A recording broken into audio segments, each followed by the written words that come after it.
Liam? Babe?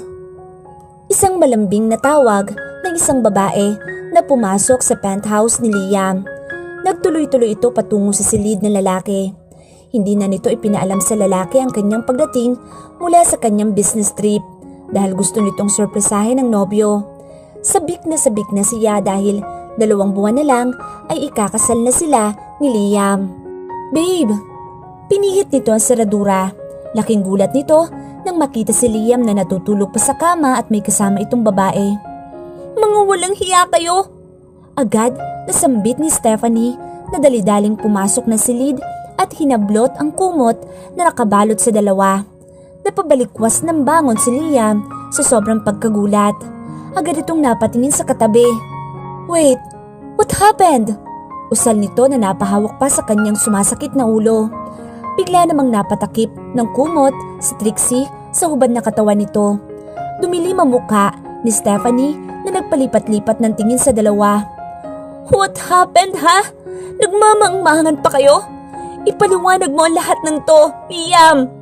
Umiiyak sa galit na sabi ni Stephanie. Stephanie, babe, I can explain. Pero bago pa maituloy ni Liam ang kanyang sasabihin ay tumapo na sa kanyang pisngi ang sampal ni Stephanie. Babe, nakatingin lang siya sa nobya at hindi din alam kung ano ay paliliwanag niya. Gayong kahit siya ay hindi alam kung bakit katabi niya si Trixie. Pilit niyang inaalala ang mga nangyari kagabi. Hindi ko akalain na magagawa mo to, Liam. Buo ang pagtitiwalang binigay ko sa'yo pero niloloko mo lang pala ako. And you? Bumaling ito kay Trixie na nakayuko lamang at tila hindi makatingin sa hiya. I trusted you and treated you as my sister. Pero ito pa ang ginawa mo? Walang hiya ka? Hindi nito napigil ang sarili at hinablot nito si Trixie na noon ay nakaupo pa sa kama at binigyan ito ni Stephanie ng 2 magkasunod na sampal. Hindi nakaimik si Trixie. Napayuko lamang ito at umiiyak. Stephanie, hindi ko alam ang mga nangyari kagabi. Please, pakinggan mo naman ako. Liar! Dinuro nito si Liam.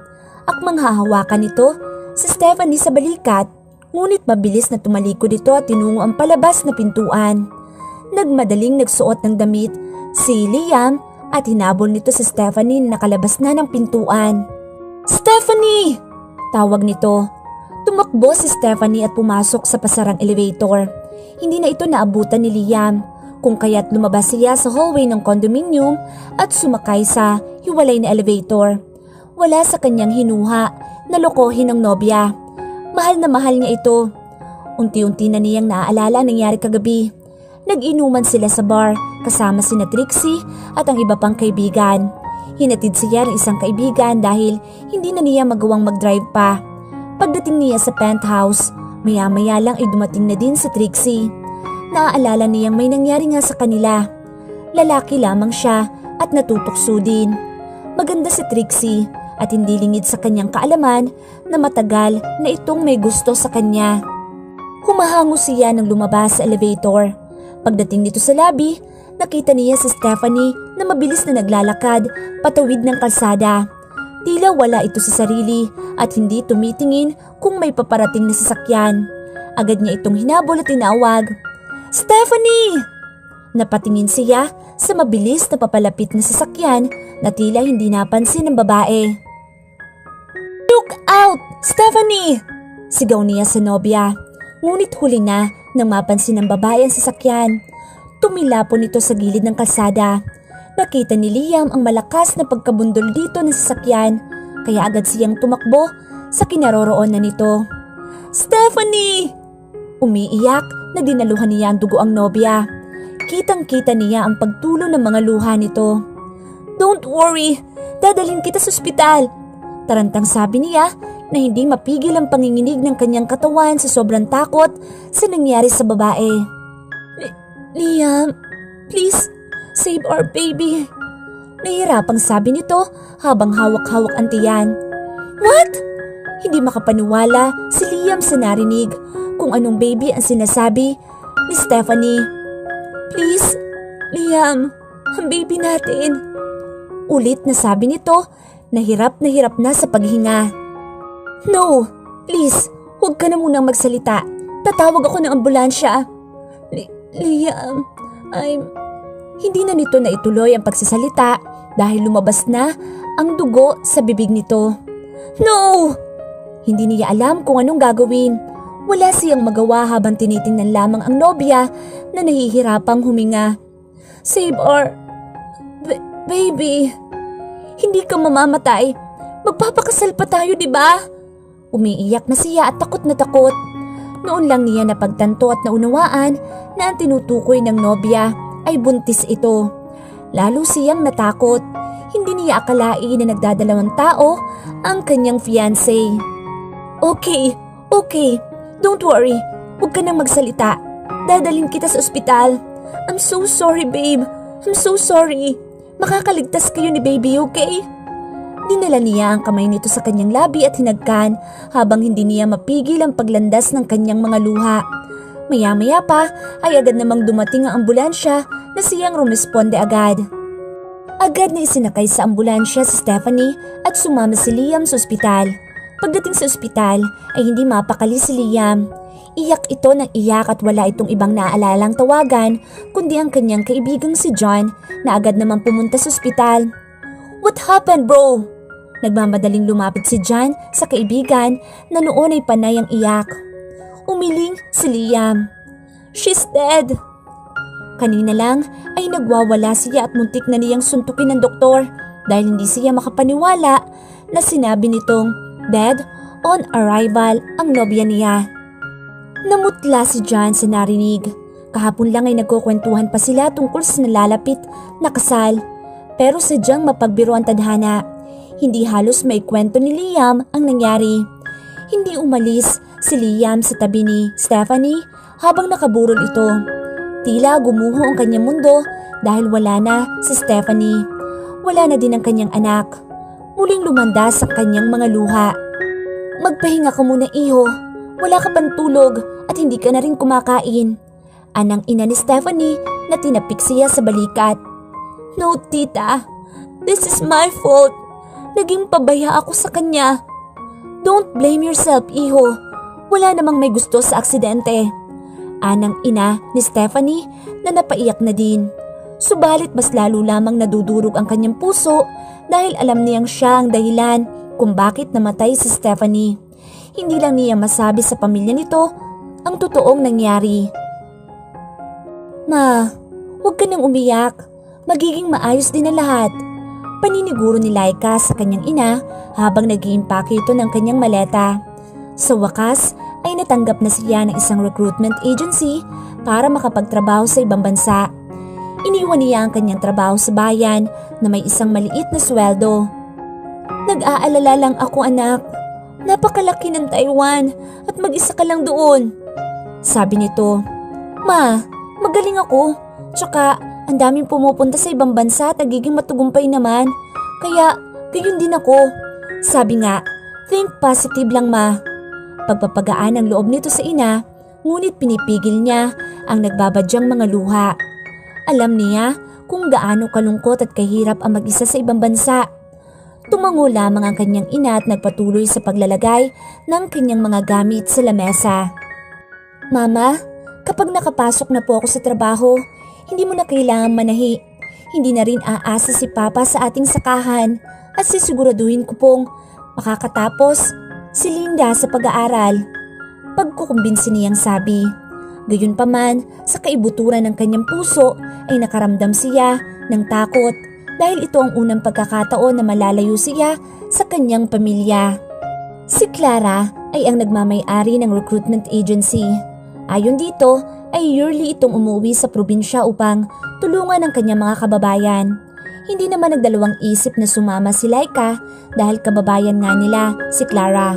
Kung tutuusin ay napakaswerte pa nga nila na makwalify sa dami ng mga aplikante. Sakay ng private van ni Clara ay hindi biro ang biniyahe mula Bicol patungong Manila. Nakakapagod dahil sa haba ng oras na nakaupo sila sa sandaling narating nila ang bungad ng Metro Manila ay ramdam ni Laika ang pangangawit ng kanyang balakang. Sa wakas ay nasilayan din ni Laika ang Metro Manila. Umaga na at kitang-kita niya ang kalangitan na hindi bughaw kagaya ng nasa probinsya. Ngunit mas matatayog na mga gusali ang kanyang nakikita habang papasok sila sa lungsod. Ito na ba ang Manila? Wala sa loob na usal niya. Pinagmasdan niya ang mga matataong lugar na halos nagsisiksikan at mga nagmamadali. Malapit na tayo, anunsyo ni Clara na nakaupo sa front seat ng van. Hindi mapigilan ni Laika na makaramdam ng kalungkutan. Bukod sa kanya ay may kasama din siyang dalawang iba pang babae na mas bata sa kanya. Si Mildred na 18 at si Rosana na 19 na taon. Sila ay mga bagong recruit din na nangangarap ng magandang buhay tulad niya. Pumasok na ang kanilang sinasakyang van sa isang bahay na may malaki at mataas na gate. Pagkatapos ay isa-isa silang bumaba ng sasakyan at nag-inat dahil sa sakit na kanilang mga balakang. Habang hila-hila ang kanilang maleta ay bigla na lang siyang nalungkot. Namiss niya agad ang kanyang pamilya. Nasa second floor ang kwarto niyo. Magpahinga muna kayo at mamayang hapon ay magkakaroon tayo ng orientation. Bilin ni Clara. Opo ma'am, magkapanabay na sagot nila. Nanatili pa sila ng 2 araw sa tirahan ni Clara para sa orientation. Ngunit ang huling araw ng kanilang orientation ay pinag-makeup sila nito at kinuhanan ng mga litrato. Ang sabi nito ay kakailanganin daw iyon ng kanilang employer sa Taiwan. Ang sabi ni Clara ay isang electronic company daw ang kanilang mapapasukan. Ngunit nitong mga huling araw ay sinabing umatras daw ang employer nila kung kaya't ihahanap na lang daw sila ng panibago. Nakaramdam siya ng pag-aalala. Paano kung hindi na sila makahanap ng panibagong employer? Ang pera niya ay nakay Clara na. Walang sino man sa kanila nagkaroon ng lakas ng loob para tanungin si Clara sa bagay na iyon. Gusto na sana niya ikwento sa kanyang mga kasamahan ang hindi magandang kutob niya tungkol sa kanilang pinasok na trabaho. Nang biglang pumasok si Clara sa silid. Laika, maganda ka. Makikipagkita ka ngayon sa iyong employer, sabi ni Clara. Bago pa buksan ni Laika ang kanyang bibig para magtanong ay tumalikod na si Clara sa silid. Gulat na gulat si Laika. Makikilala na niya ngayon ang kanyang bagong boss. Biglang napawi ang kanyang hinala. Dali-dali siyang nag-ayos habang pinapanood siya ng 2 pang kasamahan na hindi maitago sa mga ito ang inggit sa mga mata na sana ay sila ay magkaroon na rin ng employer. Nang maihanda na niya ang kanyang mga gamit ay lumabas na siya ng pintuan.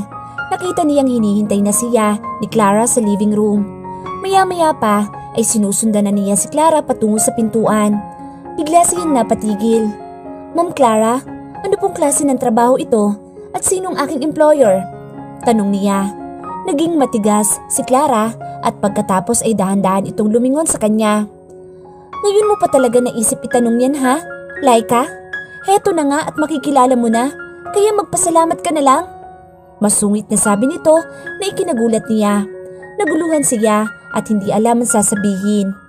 Nasa labas ang kotse na magdadala sa'yo kay Mr. Tuason na iyong employer. Binigyang diin ni Clara ang salitang employer. Bakit hindi naman po mukhang Taiwanese ang pangalan niya, ma'am? Akala ko po ba Taiwanese ang magiging employer ko? Tanong pa niya. Inikot ni Clara ang kanyang mga mata. Hindi nga, pero pabalik-balik siya sa Taiwan at higit pa ang pagkakataon mo na makapunta sa Taiwan pagkatapos mong pakasalan siya. Nagmamay-ari siya ng maraming negosyo sa iba't ibang bahagi ng mundo, kaya hindi lang Taiwan ang mararating mo. Sabi nito. Ano? Napasinghap siya at bahagyang napaatras. Ito na nga yung masamang kutob niya. Ang totoo, pangarap niya talaga ang marangyang buhay kasama ang kanyang pamilya. Gusto niyang maiahon ang mga ito sa kahirapan. Pero hindi sa ganitong paraan. Hindi niya pinangarap ang makapangasawa ng mayaman dahil lamang sa pera. Naniniwala pa din siya na wala nang hihigit na sasaya sa pag-aasawa sa taong mahal mo. Nagsinungaling ka sa akin. Sabi mo, makakapagtrabaho ako abroad. Sumbat niya. Ni minsan ay hindi ako nagsinungaling sa iyo o sa pamilya mo. Ang sabi ko lang ay magkakaroon ka ng opportunity na makapagtrabaho abroad. Bakit ayaw mo ba? Ang swerte mo na nga. Ganyan ka pa kung mas sa harap ko. Alam mo, Nagbabala kasi si Mr. Tuason na pumunta sa Taiwan kasama ng kanyang mapapangasawa after the wedding. At ikaw iyon, Laika. Aba, hindi biro ang trabaho ng isang asawa, kaya pagbutihin mo. Sa lahat ng babaeng kasama mo, ikaw ang narekomenda ko dahil ikaw ang pinakamaganda. Kaya wag na wag mo ko ipapahiya kay Mr. Tuason. Nagkakaintindihan ba tayo, Laika? Mahabang litanya nito. Tila napako siya sa kanyang kinatatayuan at hindi makapagsalita. Halika, hinihintay ka na ng sasakyan. Hinawakan siya ni Clara sa braso at dinala sa sasakyan dahilan para hindi na siya makatanggi pa. Ma'am Clara, ayoko po. Ibang trabaho na lang. Pakiusap niya. Pero tila wala itong narinig. Nakita niya ang isang lalaking naka-uniforme na nakaupo sa driver's seat. Ma'am, ibang trabaho na lang po. Pag-uulit niya. Lalong gumuhit ang inis sa mukha ni Clara na tumingin sa kanya. Anong ibang trabaho? Pasalamat ka nga at hindi ito basta trabaho lang. Kundi, ito na ang pagkakataon na matupad mo ang mga pangarap mo. Hawak-hawak siya ni Clara, sabay pinapasok na siya nito sa sakyan at tila wala siyang lakas para tumanggi dahil natatakot siya kay Clara at sa mga tauhan nito. Isinarado na ni Clara ang pintuan at otomatiko siyang napatingin sa driver ng sasakyan. Ikaw ba si Mr. Tuason? Kinakabahang tanong niya. Ngumisi ito sa kanya. Hindi, driver lang ako. Ngayon lang naging malinaw kay Laika ang lahat ng mga ginagawa sa kanila ni Clara. Sa unang araw pa lamang ay tila espesyal ang trato nito sa kanila. Ang spa at iba pang treatments, dental appointments at waxing. Pakiramdam niya ay kakaiba talaga ang lahat ng iyon dahil kung DH lang naman o sa electronic company sila makakapasok, palagay niya ay hindi naman iyon kailangan. Inilagay na ng driver ang kanyang mga gamit sa gawing likuran ng sasakyan. Halos hindi maigalaw ni Laika ang kanyang katawan sa sobrang pagkabigla. Ilang sandali pa ay nakalabas na sa malaking gate ng bahay ni Clara ang sasakyan habang si Laika ay halos nakatulala pa din sa likuran ng sasakyan. Napatingin sa kanya ang lalaki sa rearview mirror. Siguradong magugustuhan ka ni boss. Sarkastiko nitong ngiti. Mukha pa lang ng driver ay mukhang hindi na ito mapagkakatiwalaan. Ano pa kaya ang sinasabing Mr. Tuason sa loob-loob niya? Habang nagmamaneho sila palayo sa tirahan nila Clara, dahan-dahang nahihimas-himasan si Laika. Nag-iisip siya ng paraan kung papaano makakatakas sa kahila-hilakbot na bangungot na ito. Nananalangin siya sa kanyang isipan na huwag naman sanang ipahintulot ang kanyang kinatatakutan. Tila pinakinggan naman ang kanyang dasal nang marahang huminto ang kanilang sinasakyan. Sa isang masukal at maraming mga puno, makikita ang isang maliit na portable toilet. Nagmadaling bumaba ang driver. Hindi yata nito napansing hindi nakalak ang mga pintuan. Kinakabahan man pero mabilis na bumaba si Laika ng van. Ito na ang kanyang pagkakataon para makatakas. Ngunit tila naalala ng driver ang katangahan nito at agad na lumabas ng toilet. Nakita siya nitong nakalabas na ng pintuan. Rumagasa ang kaba sa dibdib niya nang makasalubong sila ng tingin. May balak ka pa palang tumakas ha? Maswerte ka ma'am dahil mahaba pa rin ang pasensya ko sa magiging asawa ni boss. Akmang tatakbo na siya nang biglang nasa harap na niya agad ang lalaki at kinaladkad siya nito patungong unahan ng kotse. Binuksan nito ang passenger seat at itinulak siya papasok. Pakawalan mo ko! San mo ko dadalhin? Maawa ka kuya! Pagmamakaawa niya, mabilis na pinaandar ng driver ang sasakyan. Hindi pwede. Sumusunod lang ako sa iniuutos sa akin. Kaya kung ako sa iyo ma'am, mananahimik na lang ako. Ihinto mo ang sasakyan! Palabasin mo ko! Patuloy ang pagsigaw at pag-iyak ni Laika habang hinahampas ang braso ng lalaki. Itigil mo yan! Huwag mong subukang ubusin ang pasensya ko. Binabalaan kita, ma'am, sabi ng lalaki. Sa kabila ng babala nito ay patuloy pa rin siya sa pagsigaw at paghampas sa braso nito. Mukhang walang balak itong huminto kung kaya't itinangka niyang agawin ng manibela. Ihinto mo sabi niyang inaagaw ang manibela. Dahil sa hindi na nakontrol ng driver ang manibela, ay bumangga sila sa malaking puno. Sa lakas ng pagkakabangga ay nagkadurog-durog ang windshield na tumama sa kanyang mukha.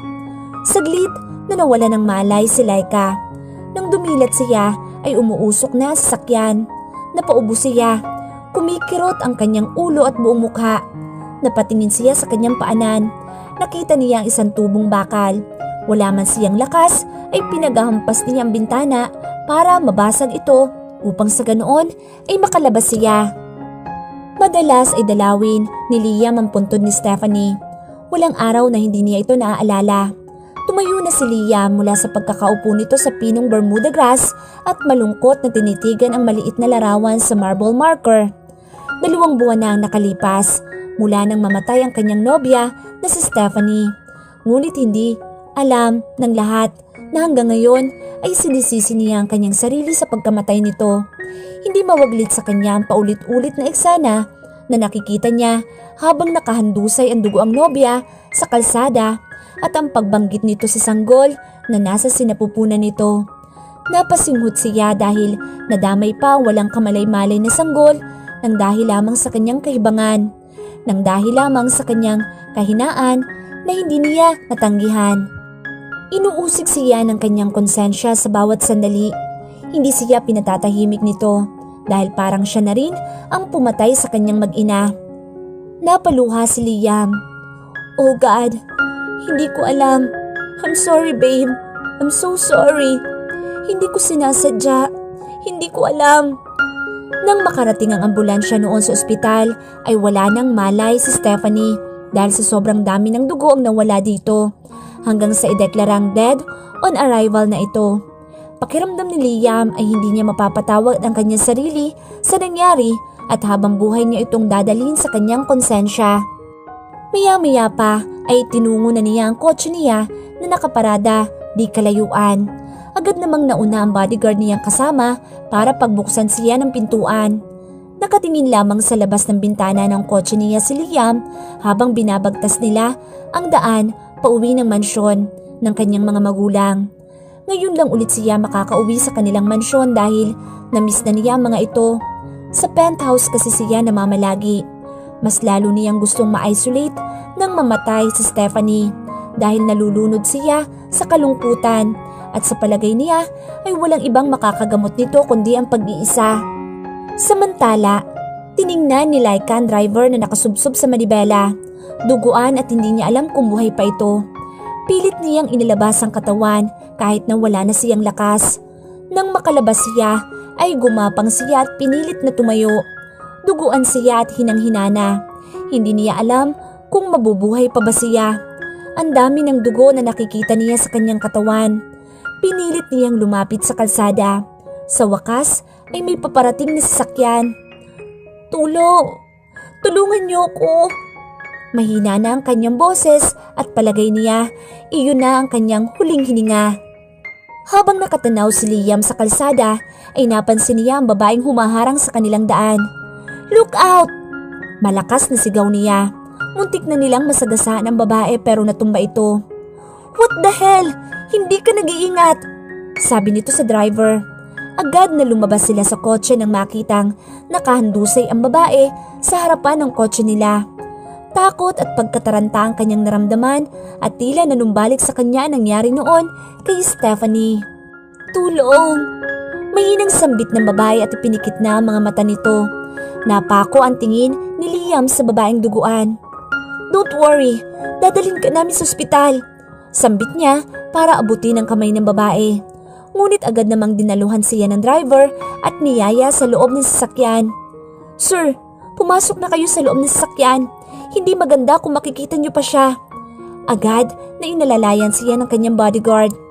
Tumawag kayo ng ambulansya please, sabi niya sa driver at bodyguard. Yes sir, kami na po ang bahala. Nang nasa loob na siya ng sasakyan ay napatakip siya sa kanyang tenga. Yumuko siya at isinubsob ang mukha sa kanyang mga tuhod. Nananariwa ang mga nangyari noon kay Stephanie. Nararamdaman niya ang panginginig ng kanyang mga kalamnan. Ilang minuto pa ay naroon na mga nag-iimbestiga sa nangyaring aksidente. Dinala na rin ang babaeng duguan ng ambulansya. Nang makarating sila ng mansyon ay namahinga muna si Liam habang malalim ang iniisip. Malapit sa swimming pool ng kanilang ancestral home. Iniisip niya kung paano sila nagkaroon ng marangya Ngunit malungkot na pamilya. Walang ibang mahalaga sa pamilyang kanyang kinalakihan kundi ang pera. Hindi na nga sila halos magkita sa sobrang kaabalahan ng kanilang mga parents. Kaya noong nagkaroon siya ng girlfriend ay sa penthouse na siya nanatili na pagmamay-ari din ng mga Fajardo. Mas lalo lamang naging madalang ang pagkikita nilang pamilya. Ang kanyang nakababatang kapatid na babae ay palaging wala din sa mansyon. Masasabing successful talaga ang kanyang ama sa construction firm dahil isa ito sa mga namamayagpag na kumpanya sa buong bansa. Ang kanyang ina naman ay sikat na sa larangan ng negosyong fast food chain. Tila ang lahat ng iyon ay naging kapalit sa isipan ng kanilang parents sa halip na silang magkakapatid. Kaya hindi nakapagtataka na malayo ang loob niya sa kanyang mami at daddy. Salamat na lang dahil sa impluwensya ng kanilang yaman ay naging successful din siya sa kahit na anong investment na pasukin niya. Liam is one of the young businessman sa edad na 28. May naulinigan siyang mga yapak papalapit sa kanya. Inakala niya ang kanyang daddy, ngunit si Cecil pala na mayordoma ng mansyon. Dala nito ang tray at alak na hinihingi niya kanina. Sir, ito na po ang wine. Maingat na nilapag nito sa mesa. Thank you, Cecil. Wala sa loob na tugon niya. Agad namang umalis ang maid. He expertly let the wine breath before taking a sip. Aminado siyang hindi pa rin niya matatalo sa pagkilatis ng magandang alak na kagaya ng kanyang daddy. Naaalala pa niya, isang buwan na ang nakalipas sa mismong lugar kung saan siya ngayon nakaupo, kung saan nagkaroon sila ng heart-to-heart talk bilang father and son. From the outside, it looked like a sweet moment for a father and son, but their conversation didn't exactly make Liam feel any better. If I knew you'd be here, I would started drinking much earlier. Ang naaalala niyang sinabi ng kanyang daddy. Nang mga panahong iyon ay sariwang-sariwa pa ang pagdadalamhati niya sa pagkawala ng kanyang fiancé. He even brought his father a bottle of wine, a thoughtful gesture. Where did you get that garbage? Tumawa si Alejandro at tinawag ang kanilang maid na si Cecil. Maya-maya ay dala na nito ang tray na may wine at 2 baso. I hope you don't mind, son, but I just want to share with you the best one. Anitong nagsali ng alak. Pagkuway tumingin sa mukha ni Liam. Napabuntong hininga ito. Si Alejandro ang taong hindi mo makikitaan ng kahinaan kahit sa matinding kabiguan. Pero nang makita nito ang mukha ni Liam ay tila lumambot ang mukha nito. Alam nitong hindi pa rin nakaka-move on ang anak sa pagkawala ng nobya. Napasandal ito sa upuan habang tila nilalaro-laro ang baso ng alak sa kamay. You look terrible, son. Is this the bearing of a man raised by a magnate? It's only been a month, Dad. Let me be. Mahinang tugon niya. Don't let anyone see you like this. Mahina, ngunit marihin itong sabi. Napatayo ito sa kinauupuan. If it's the woman, then go get yourself another woman. Napatingin si Liam sa ama. Hindi man lang nito binanggit ang pangalan. Sino lang ba si Stephanie? Sa palagay nito, napailing siya. Mukhang nagkamali siya ng punta dito dahil mas lalong bumigat ang kalooban niya. Sa kabila ng pagiging halos perpekto ng kanyang nobya, ay may naipipintas pa rin dito. Pursue other woman, Liam. You're only torturing yourself at this point. Lalo lamang na nariwa ang sugat na dulot ng pagkawala ng kanyang nobya. Mahal na mahal niya ito at hindi niya kayang magmahal pa ng iba. Tumayo siya at tinalikuran ng kanyang ama. Mas gusto na lang niyang umalis at mag-isa. Don't you dare disrespect me by storming away, Liam! Sigaw ni Alejandro. Get yourself a wife if you must, but letting other people see you this way is just downright embarrassing. Pahabol na sigaw nito na lalong nagpagulo ng kanyang isipan. Pakiramdam ni Liam ay lalo siyang tinotorture sa pangungulit ng kanyang ama na magpakasal na lang siya sa iba. Ipinilig niya ang kanyang ulo at tila bumalik siya sa kasalukuyan. Sa halip na iyon ang kanyang isipin ay mas minabuti na lang niyang balikan ang magagandang alaala niya kay Stephanie. Ipinangako niya sa kanyang sarili na kapag magkaroon siya ng mga anak ay hindi matutulad sa kanilang magkapatid na lumaki halos kasama ang mga maid at yaya. Ipapakita niya sa kanyang ama na mabibigyan pa rin niya ng tamang atensyon ng kanyang magiging anak kahit na gaano pa siya kabisi. Magkakaroon sila ng masayang pamilya, a loving mother and a caring father, just like what he had imagined when Stephanie was still alive. Bigla siyang may nailala, dahilan para damputin niya ang kanyang cellphone na tumawag. Nakatanggap si Liam ng police report. Ayon sa mga ito ay may natagpo ang isa pang sasakyan malapit sa mismong lugar kung saan nangyari ang aksidente. Lumalabas sa investigasyon na galing ang babae sa naturang sasakyan na bumangga sa malaking puno. Hindi nakita ni Dan na kanyang driver na nagmula ang babae sa gilid ng kasada. Sinubukan pa rin ng pulisya na hawakan ang may-ari ng kotse. Sa kasamaang palad ay hindi na nakaligtas ang driver. Dead on arrival na ito nang isinugod sa ospital. Hindi pa rin malinaw kung ang nagmamay-ari ng kotse ay siya ring nagmamaneho at kung ano ang kaugnayan nito sa babae. Napahilamos ng mukha si Liam nang ibaba nito ang cellphone. Masyado na siyang maraming iniisip para isipin pa ang panibagong aksidente na iyon kanina. Pero pinabantayan niya iyon kay Dan na kanyang driver. May kung anong interes ang nag-uudyok sa kanya para tulungan ng babaeng iyon kahit hindi naman nila nabangga. Nang bumalik si Liam sa penthouse kasama si Dan ay naitanong niya rito kung kamusta na ang babaeng dinala sa ospital. Inutusan kasi niya si Dan na alamin ang kalagayan nito. "Sir, hanggang ngayon po ay wala pa rin pumupunta na kamag-anak ng babae," ani ni Dan. Naningkit ang kanyang mga mata sa pagtataka. "Kumusta naman siya?" tanong niya. "Ligtas na po siya, kaya lang malaki po ang naging pinsala sa kanyang mukha," anito. "Ganun ba? So, kung wala palang kamag-anak ang babae, tayo na muna ang pansamantalang titingin sa kanya. Bantayan mo muna siya, Dan, habang wala pa ang kanyang kamag-anak. Tsaka, gusto ko rin siyang makita." Bigla na lang ay nagkaroon siya ng interes na makita ang babae. "Sigurado po kayo, sir? Ibig sabihin kayo na ang magbabayad sa lahat ng gastusin ng babaeng iyon?" May pagtatakang tanong ni Dan. Tumingin siya kay Dan at bahagyang kumunot ang noo. "Bakit? Kung hindi ko siya tutulungan, sino pa ang tutulong kung wala namang kamag-anak na dumadalaw sa kanya? Nakausap mo na ba siya?" "Hindi pa po, sir. Dahil noong umalis ako ay inilipat na siya ng silid. Hindi ko na nakausap dahil pinagpapahinga muna siya. Pero baka ngayon po, pwede na siyang kausapin," ani ni Dan. "Okay, let's go to the hospital.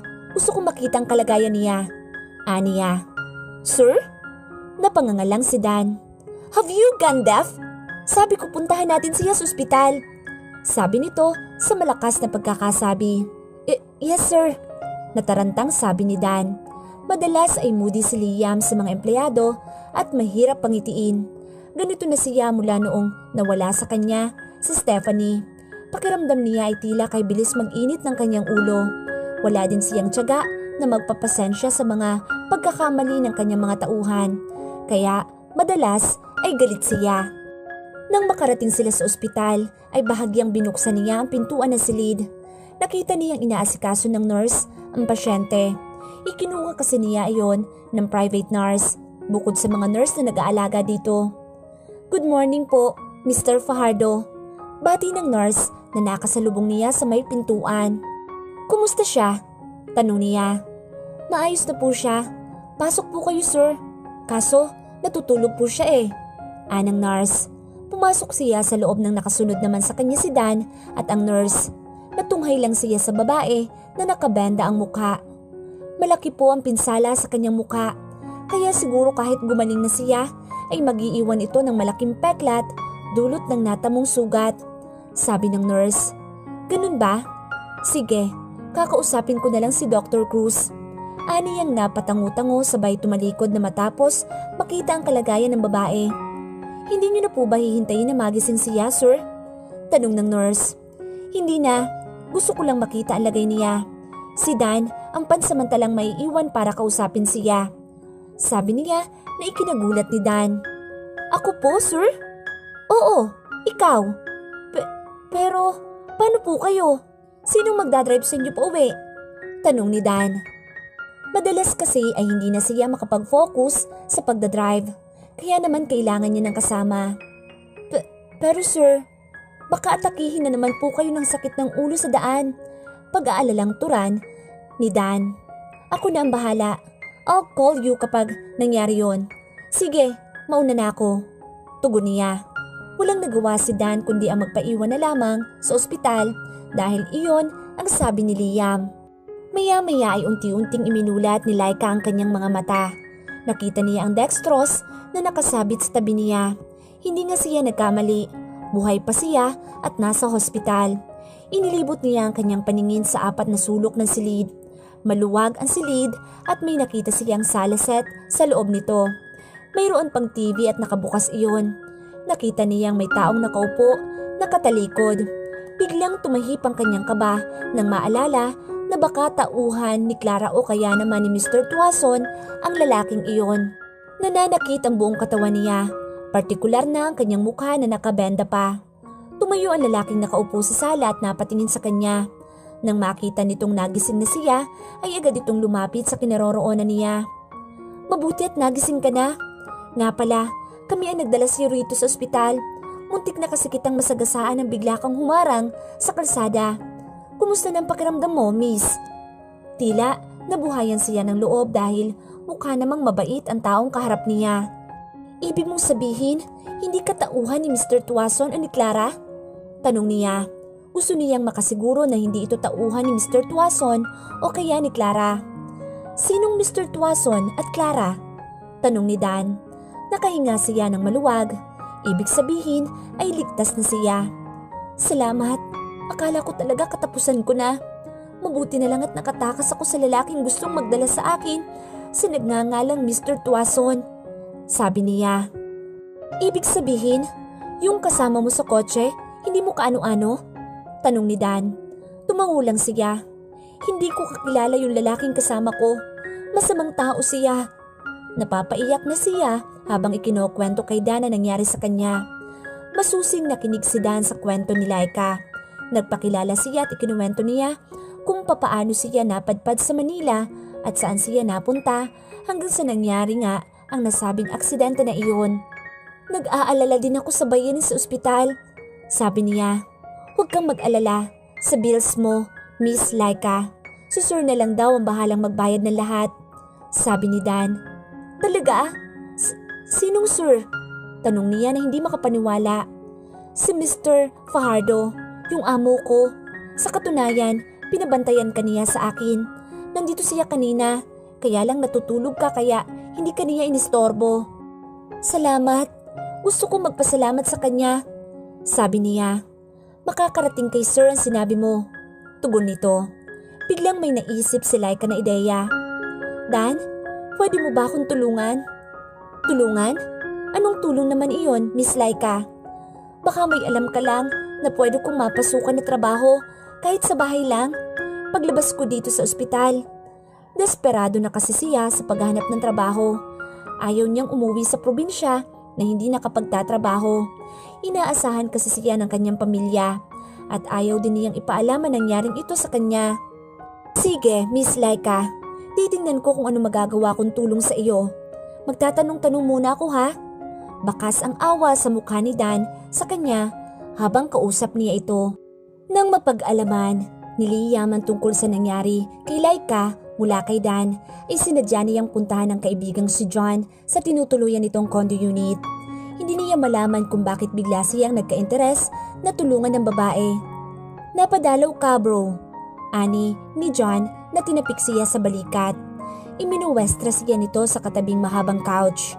Dito ang madalas nilang tambayan kapag naiinip siya sa penthouse. What brought you here bro? Mukhang importante yan ah.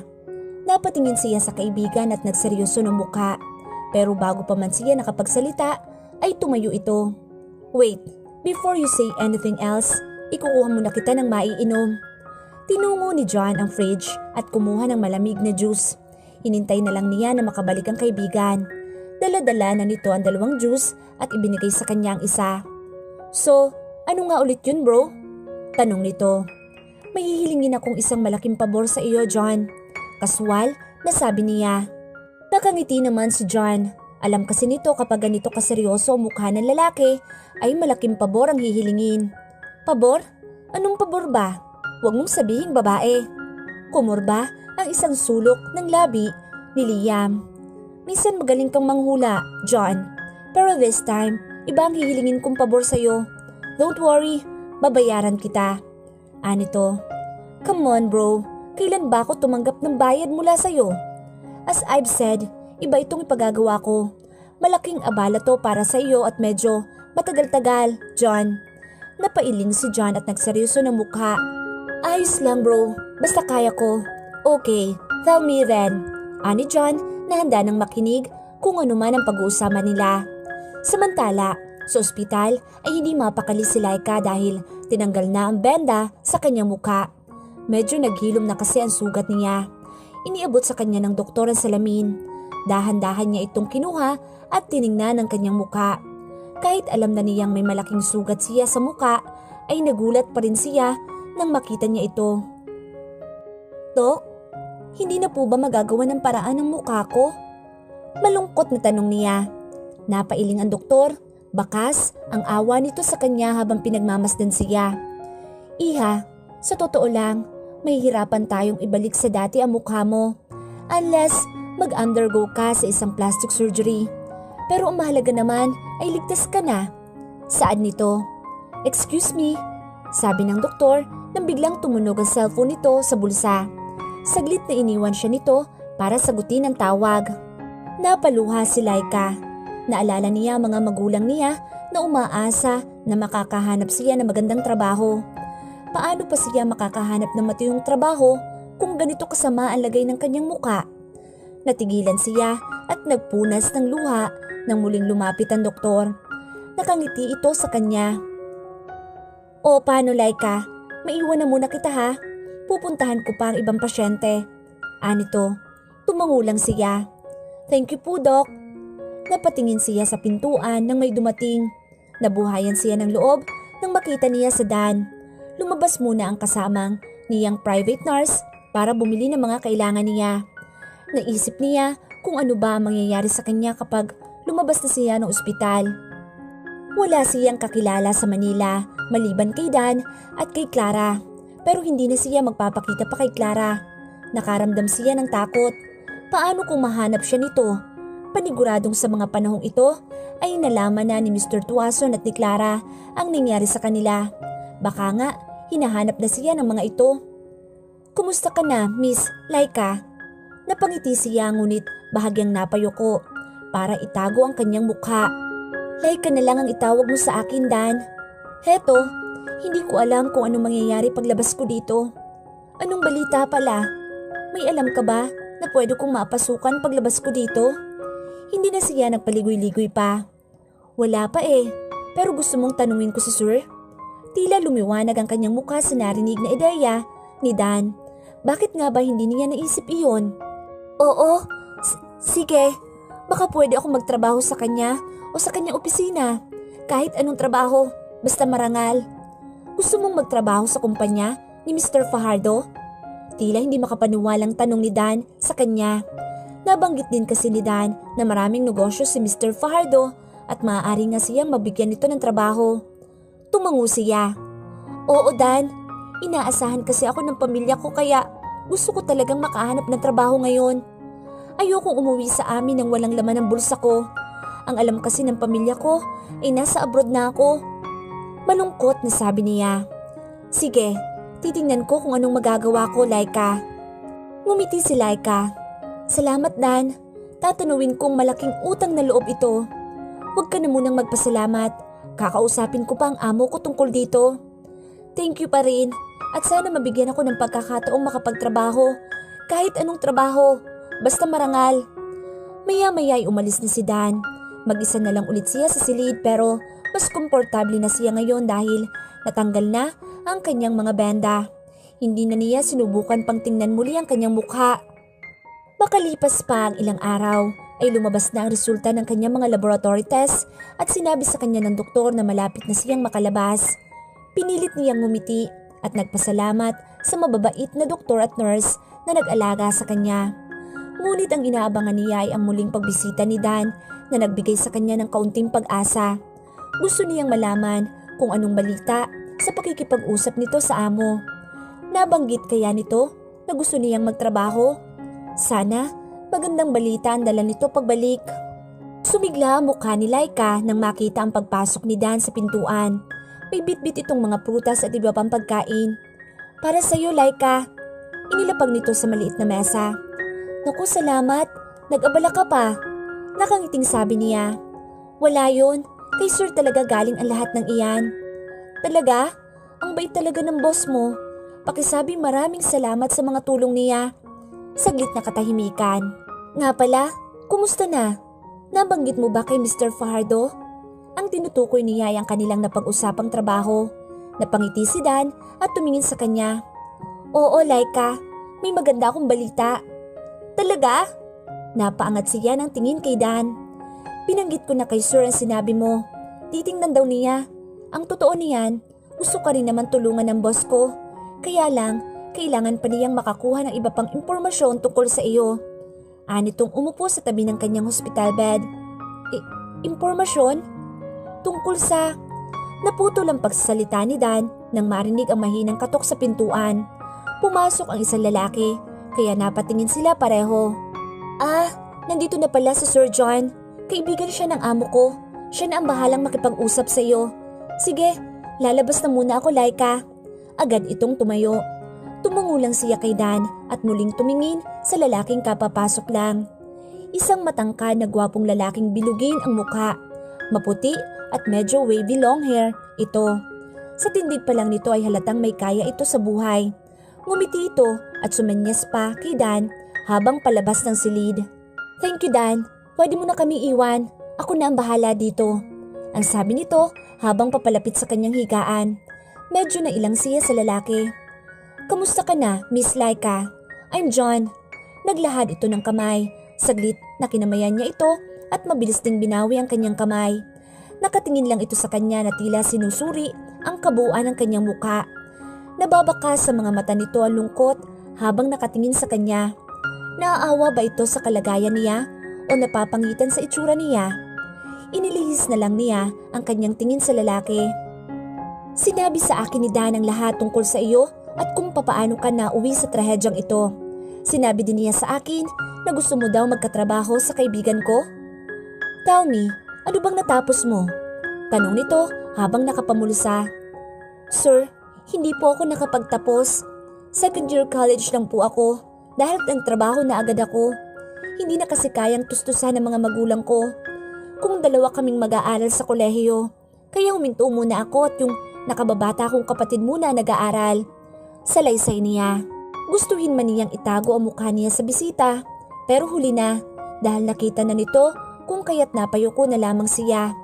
Bakas naman sa mukha ng lalaki ang pagkaawa sa kanya at tila alam nito na hindi siya komportable. Tumikhim ito. Sa ngayon kasi, Miss Laika, wala kasing bakanteng posisyon sa kumpanya. Napangiti si John ng alangan sabay napakamot sa batok. Kahit anong trabaho po, sir. Madali naman po ako matuto. Pagpupumilit niya, hindi siya pwedeng umuwi na ganito ang itsura. Tapos wala siyang dalang pera. Pag nagkataon ay mas lalong malulungkot ang kanyang mga magulang. Hindi kumibo ang lalaki. Biglang nalungkot si Laika. Dahil ba pangit na siya, kaya hindi na siya pwedeng magtrabaho. Tila bumagsak ang mundo ni Laika. Hindi niya namalayan ang pag-agos ng kanyang mga luha sa kawalan ng pag-asa. Lalong naawa si John at dahan-dahang lumakad palapit sa kanya. Umupo ito sa gilid ng kanyang hospital bed. Napabuntong hininga ito. Pero maaari ka naming tulungan. I mean, ng kaibigan ko. But it come with a price, like everything else. Hinintay pa rin ni Laika ang susunod na sasabihin ng lalaki. Napatingin siya sa lalaki sa naaaninag na pag-asa. Talaga, sir? Pwede ka naming tulungan. We can hire the best doctor to fix your face. I mean, my friend will do anything to help you. Dugtong pa nito. Si Mr. Fajardo? Tumango si John. Yeah, Mr. Fajardo.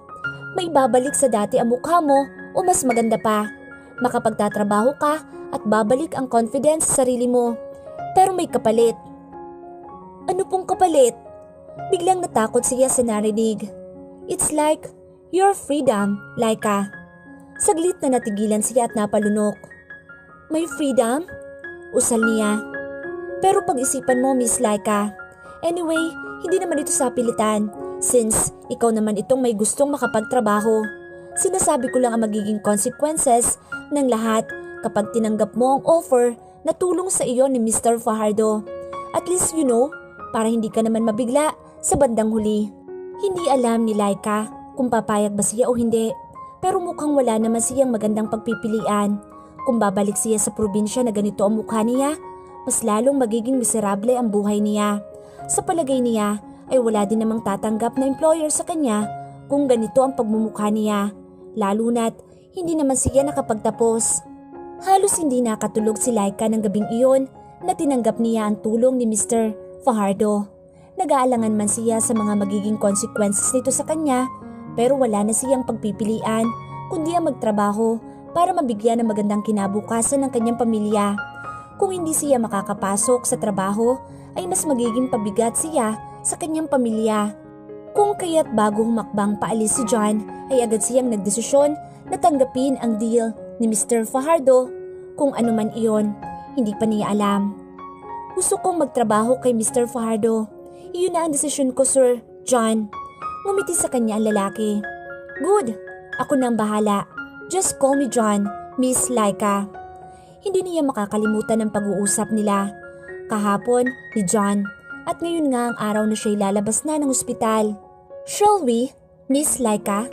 Ani John nang bumalik kinabukasan. Sinusundo na siya nito upang dalhin sa lugar kung saan magkikita sila ni Mr. Fajardo. Handa na ako, John. Tugon niya. Wala naman kasi siyang mga gamit na dapat ayusin paglabas ng ospital dahil ang lahat ng kanyang ginagamit ngayon ay si Mr. Fajardo ang nagbibigay. May maliit siyang bag na may ilang laman ng damit na binigay din sa kanya ni Dan noong unang pagbisita nito sa kanya. Kanina lang ay kinuha na iyon ni Dan upang dalhin na sa sasakyan. Bigla namang nawala sa paningin niya si Dan noong pumasok na si John sa kanyang silid. Hindi niya alam kung magkasama ba ang dalawa. Habang nasa biyahe sila ay tahimik lang si Laika habang pinagmamasdan ang binabagtas nilang daan. Bagamat hindi pa niya lubos na kilala si John ay mas palagay na ang loob niya dito kumpara sa hindi pa nakikilalang si Mr. Fajardo. Ano bang iniisip mo? Basag sa katahimikan na tanong ni John. Marami akong iniisip. Naiisip ko kung ano bang klaseng tao si Mr. Fajardo. Pwede mo bang sabihin sa akin? Pakiusap niya. Nakita niya ang pagbuntong hininga ni John. Sana ay hindi na lang niya tinanong. Baka isa din ito sa maikli, ang pasensya at mag-init ang ulo sa kanya. Kagaya na lamang ng driver ni Mr. Tuason na nagdala sa kanya. Wala ka namang dapat ipag-alala sa kanya. Mabait kung sa mabait. But I'm warning you, wag na wag kang gagawa ng mga bagay na hindi niya magugustuhan. In that case, I can't guarantee na magiging mabait siya sa'yo. He's a good friend, but he can be a worst enemy. Napasinghap siya dahil mukhang tinatakot naman yata siya ni John. Bigla siyang nilingan ng lalaki at tumawa ito. Sorry, tinakot ba kita? Anang lalaki. Dinala siya ni John sa sinasabi nitong penthouse na pagmamay-ari ni Mr. Fajardo.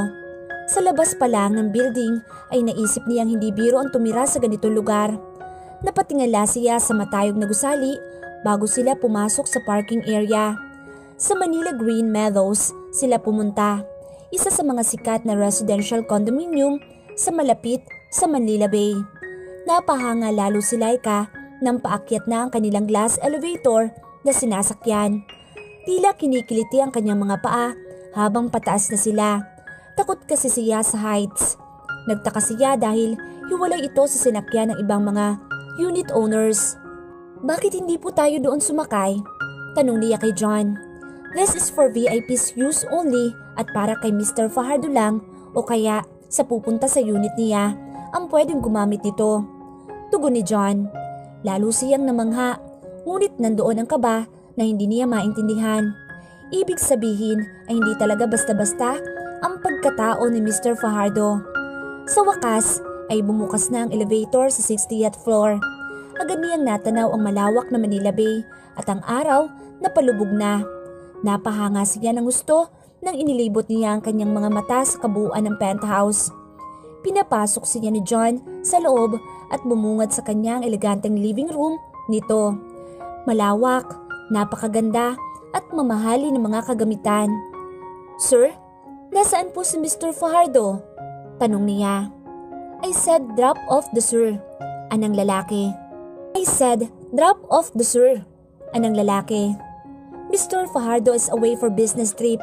Don't worry about him. You will meet him soon." "For the meantime, sina Ara at May ang makakasama mo dito," ani ni John. Agad naman lumapit ang dalawang babae na sa tansya niya ay mga nasa 30s na mga ito. Ngumiti ang mga ito sa kanya. "They're Liam's employees too, pero sila ang magtuturo sa iyo dito. They will help you prepare for your surgery and keep you company." Pakilala ni John sa dalawa. "Hi Miss Laika, nice to meet you," ang sabi ni Ara at sinugundahan naman ito ni May. Iginala pa ni Laika ang kanyang mga mata habang hindi maalis sa kanyang pagkamangha. "So paano? Maiwan na kita dito?" paalam ni John. "Sige, salamat," tugon niya. Tumalikod na si John at pumasok na ulit sa elevator na halos nasa tapat lamang ng living room. Kakaiba talaga ang disenyo ng bahay. Pwede pala iyon, akala niya, sa mall lang may elevator o kaya sa mga opisina. "Halika Miss Laika, ituturo namin sa iyo mga dapat mong gawin," ani Ara. Inilibot siya ni May sa kabuuan ng unit ni Liam.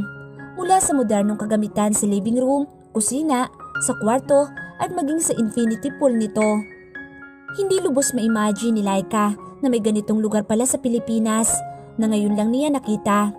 Hindi niya mahanapan ng salitang pwede niyang ilarawan ang nasabing lugar dahil napakaganda at elegante nito para sa kanya.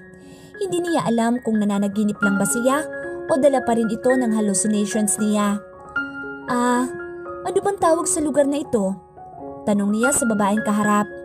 "Dito ka pansamantalang titira, Miss Laika. Or baka dito ka na rin mamalagi hanggat gusto ni Mr. Fajardo." "Alam ko, pero ang ibig ko sabihin ay, ano ang tawag sa magarang lugar na ito?" tanong niya. Ito ang tinatawag na penthouse. Isa lang ito sa mga pag-aari ni Mr. Fajardo. Kung hindi mo na itatanong, ang pamilya Fajardo ang nagmamay-ari ng condominium na ito. Isa ito sa mga pinakasikat sa lahat ng mga Fajardo's Tower. Napasinghap siya. "Talaga? Ganoon kayaman si Mr. Fajardo?" "Oo, kaya sa tingin ko ay napakaswerto mo Miss Laika." Umiti sa kanya ang babae. "Magugustuhan mo rin sa lugar na ito." Nakangiting sambit ni Ara. Tumango-tango na lamang siya. Kahit gaano kasi kaganda ang lugar ay may nararamdaman siyang pangamba. Hindi niya alam kung ano ang naghihintay na bukas sa kanya sa pakikipagsapalaran niyang ito. Hindi na siya pwedeng umatras. Tumahip na naman ang kaba na nararamdaman niya. Lumapit sa kanila si May na galing sa labas, loob ng kwarto. "Nga pala, Miss Laika, gusto ko lang ipaalala sa iyo na maraming mga CCTV camera sa buong penthouse. Bukod sa mga nakikita mo, meron pang iba na nakatago. So sana maging aware ka. Pinapaalala ko lang, huwag kang gagawa ng mga bagay na hindi magugustuhan ni Mr. Fajardo." Tila may pagbabanta sa tinig ni Ara. Lalo tuloy siyang nakaramdam ng kaba. Bakit kahit sina Ara at May ay parang pinagbabantaan din siya sa pagkatao ni Mr. Fajardo? Kagaya din iyon ang sinabi sa kanya ni John kanina. Ibig sabihin pala, nakikita pa rin siya ni Mr. Fajardo kahit wala dito ang lalaki. Ano bang klaseng tao siya? Ano ba tong pinasok ko? Sa loob-loob niya, mas lalo yatang nanganganib ang kanyang buhay. Nang matapos na silang maghapunan ay tinuruan naman siya ni Ara kung paano ang paggamit ng mga bathroom products at mga beauty gadgets na ngayon lamang niya nakita. Hindi niya alam kung paano gamitin ang mga iyon. Mabuti na lang talaga at nandoon sina Ara at May para turuan siya. Minsan ay sumasagi sa kanyang isipan ng mga katanungan kung bakit ba niya kailangang gumamit ng mga ganoon. Anong trabaho ba ang papasukin niya? Hindi naman siguro sa loob ng bahay dahil mukhang prinsesa siya kung itrato ng dalawa. Kung totoong trabahong ipagagawa sa kanya, sana ay tungkol sa trabaho ang pinapagawa ng mga ito sa kanya. Saglit na iniwan muna siya ng dalawa sa kanyang silid. Napakaganda din ang kanyang silid. Kulay pink at cream ang nakikita niyang kulay ng paligid. Parang kwarto talaga ito ng isang prinsesa na napapanood niya sa mga pelikula. Humiga siya sa kanyang malambot na kama hanggang sa hindi niya namamalayang nakatulog na pala siya. Kinabukasan ay nagising si Laika na maayos ang pakiramdam. Napapikit pa siya sa liwanag na pumasok sa glass wall nang hawiin ni Ara ang kurtina. Mataas na pala ang araw at mula sa kanyang silid ay abot tanaw niya ang halos kabuuan ng syudad. "Good morning, Miss Laika," bati nito. Nag-inat siya at tumugon sa bati nito sa kanya. "Pasensya ka na, Miss Laika, pero ngayon na ang schedule mo para sa iyong surgery. Sasamahan ka namin ni May na pumunta sa klinik ng doktor." "Ha? Ngayon na agad?" tanong niya. "Yes, Miss Laika." Kahit madami na siyang pinagdaanan ng mga turok noong nasa ospital pa siya, ay hindi pa rin mawala sa kanya ang matakot at mag-alala. Alam niyang masakit ang turok at takot talaga siya doon. Pero kailangan niyang lakasan ng loob dahil ito ang magiging susi sa magandang kinabukasan niya at ng kanyang pamilya. Okay, Ara." Maikling tugon niya. "Kinakabahan ka ba?" Nakangiting tanong nito. "Oo, kinakabahan din talaga ako." Pag-amin niya. "Isipin mo na lang na para ito sa kapakanan mo.